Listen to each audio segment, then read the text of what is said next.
students, this is Meenakshi. Welcome to my channel Maths by Meenakshi. In this video I am teaching you remaining questions of exercise 7.3 chapter 7 triangles class 9th NCERT maths. Now third question, what is the solution of what is the statement of this question? See, two sides AB and BC and median AM of one triangle ABC are respectively equal to sides PQ and QR and median PN of triangle PQR. Show that triangle ABM is congruent to triangle PQN.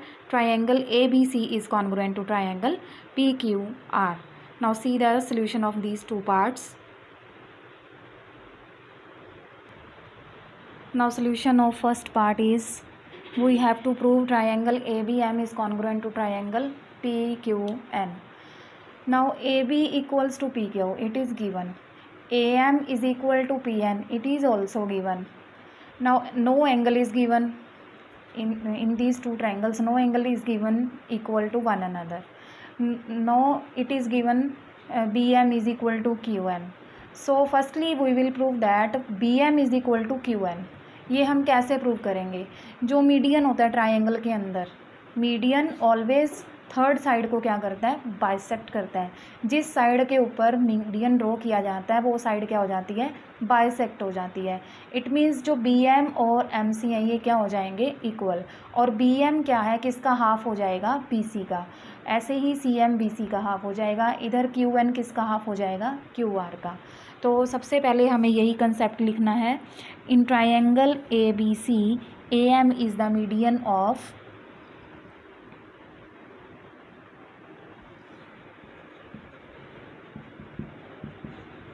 in triangle ABC AM is median to side BC. अगर AM BC के ऊपर median है तो BC को ये bisect करेगा. Therefore BM is half of BC. Similarly in triangle PQR, PN is median to QR. Therefore QN is half of QR. Now it is given that BC equal to QR. अगर ये दोनों equal हैं तो इनके half भी क्या हो जाएंगे? Equal. Half of BC is equal to half of QR. तो हाफ ऑफ BC क्या आया अब हमारे पास? अभी हमने यहाँ पे मीडियन से प्रूव किया BM, और हाफ ऑफ QR क्या है? QN. Therefore BM is equal to QN. इसको हम फर्स्ट इक्वेशन ले लेंगे और आगे ये जब हम कॉन्ग्रुएंट प्रूव करेंगे तो उसमें इसको यूज़ करेंगे. अब हम दोनों ट्राइंगल्स के नेम लिख लेते हैं. In triangle ABM and triangle PQN. In triangle ABM and triangle PQN. AB equals to PQ. It is given. AM is equal to PN. It is also given. Third हम क्या ले लेंगे इसमें? BM is equal to QN. ये आ जाएगा हमारे पास proved above. Therefore triangle ABM is congruent to triangle PQN by SSS. तो तीनों साइड से हमने इसको इक्वल प्रूव कर दिया.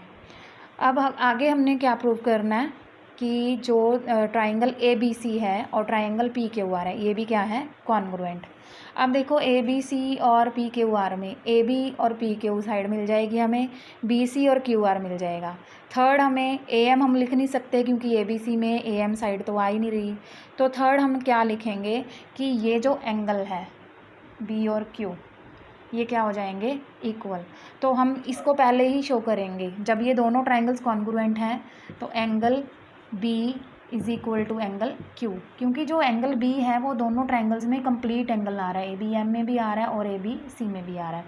आप इसको B और Q भी लिख सकते हो या फिर ABM और ABC लिख सकते हो. तो B equal to Q by CPCT. तो आप इसको ABM और PQN ही लिख लो, कन्फ्यूज़न भी नहीं होगी कि कैसे आया.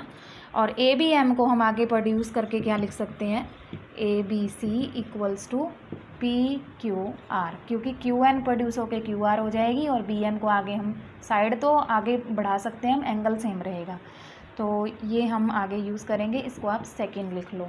तो अब हमने प्रूव करनी है triangle A B C and triangle P Q R. Second part is in triangle A B C and triangle P Q R, A B equals to P Q, it is given. अब ये देखो जो angle है B दोनों side को include कर रहा है, ए बी के ऊपर बन रहा है, बी सी साइड इंक्लूडेड है तो एंगल बीच में आएगा, तो ये बन जाएगा साइड एंगल साइड। अब हम पहले एंगल लिखेंगे A B C equals to P Q R, proved above. Next हमें क्या गिवन है, B C equals to Q R, it is given. Therefore triangle A B C congruent to triangle P Q R by side angle side. These two parts of first third question are completed now. Fourth question is BE and CF are two equal altitude of a triangle ABC using RHS congruence rule. Prove that the triangle is isosceles. अगर कोई और rule इस पर apply भी हो रहा है तो हमने नहीं करना, क्योंकि स्टेटमेंट में ही मेंशन है कि हमने RHS बनाना है इसको।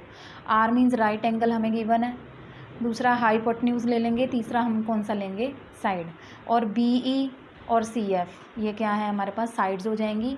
अब ये देखो आप बी एफ सी के अंदर ये 90 डिग्री का है, 90 डिग्री के सामने वाली साइड क्या होती है, हाइपोटेन्यूज, तो हाइपोटेन्यूज क्या है यहाँ पे बी सी, और इस 90 के सामने भी जो साइड बन रही है वो क्या है बी सी, तो B C equal to B C common आ जाएगा, हाइपोटेन्यूज मिल गया हमें, राइट एंगल भी है हमारे पास, साइड हमें गिवन ही है B equal to C F, तो आर एच एस से क्या हो जाएगा, ये ट्राइंगल कॉन्ग्रुएंट हो जाएंगी। तो कौन सी ट्राइंगल कॉन्ग्रुएंट कर रहे हैं हम, B E C and C F B. In triangle B E C and triangle C F B, सबसे पहले right angle, angle B E C equal to angle C F B each 90 degree. Hypotenuse क्या था, B C equal to B C common, side क्या थी, B E equal to C F, it is given. Therefore triangle B E C congruent to triangle C F B by R H S. अब next हमने क्या prove करना है, ये triangle क्या है, आइसोसेलेस। आइसोसेलेस कब होगी, जब दो साइड्स क्या हो जाएंगी इसकी इक्वल। तो ए बी सी को हम आइसोसेलेस प्रूव कर रहे हैं, तो A B equal to A सी कब होगा, जब ये एंगल और ये एंगल इक्वल होंगे और इनकी ऑपोजिट साइड्स फिर क्या हो जाएंगी इक्वल। अब ये एंगल इस ट्राइंगल के अंदर बन रहा है जो अभी हमने कॉन्ग्रुएंट प्रूव किया है सी एफ बी, और ये एंगल किस में बन रहा है, बी ई सी में बन रहा है, तो अभी हमने ये कॉन्ग्रुएंट प्रूव कर दी हैं। देयरफॉर आप इसको क्या लिखोगे, therefore angle F B C is equal to E C B by C P C T, तो angle therefore angle B equal to angle C, ऐसे भी लिख सकते हो आप इसको। जब एंगल इक्वल होते हैं तो एंगल की ऑपोजिट साइड्स क्या हो जाती हैं इक्वल, कन्वर्स ऑफ थ्योरम जो हमने अभी की थी 7.2 में। देयरफॉर बी की ऑपोजिट साइड ए सी होगी और ए सी की ऑपोजिट साइड ए बी होगी, therefore A B equals to A C. यहाँ पे रीज़न क्या आएगा, sides opposite to equal angles are equal. अब दो साइड्स इक्वल हो गई हैं तो ट्राइंगल क्या हो जाएगी, isosceles. Therefore triangle A B C is isosceles, proved. Fourth question is completed. Fifth question is ABC is an isosceles triangle with AB is equal to AC. Draw an AP perpendicular to BC to show that angle B is equal to angle C. Very easy question. Now AP is perpendicular means this angle is of 90 degree. This is also of 90 degree. So angle B equal to angle C we have to prove in this question. Which two triangles we will prove congruent, APB and APC. Now in triangle APB and triangle ABC। इसको right angle triangle से हम prove करेंगे। Right angle triangle है तो RHS से angle APB, सबसे पहले right angle लिखेंगे, दैट इज़ ईच 90 डिग्री। उसके बाद 90 डिग्री के सामने वाली साइड जो क्या होती है वो हाइपोटेन्यूज होती है। तो AB इक्वल टू AC ये हमें गिवन ही है, क्योंकि आइसोसेलेस ट्रायंगल है। AB equal to AC it is given. Isosceles triangle में ये गिवन है कि AB इक्वल टू AC है। थर्ड हमने साइड लेनी है, तो साइड देखो AP दोनों में कॉमन है। AP equal to AP common, therefore triangle APB congruent to triangle APC by RHS, therefore angle B equal to angle C by CPCT. So we have proved angle B equal to angle C in fourth question. Fifth question. With this fifth question, exercise 7.3 is completed. Thanks for watching this video. Please subscribe my channel. Press bell icon for more videos. Please share, like and comment also this video. Thanks.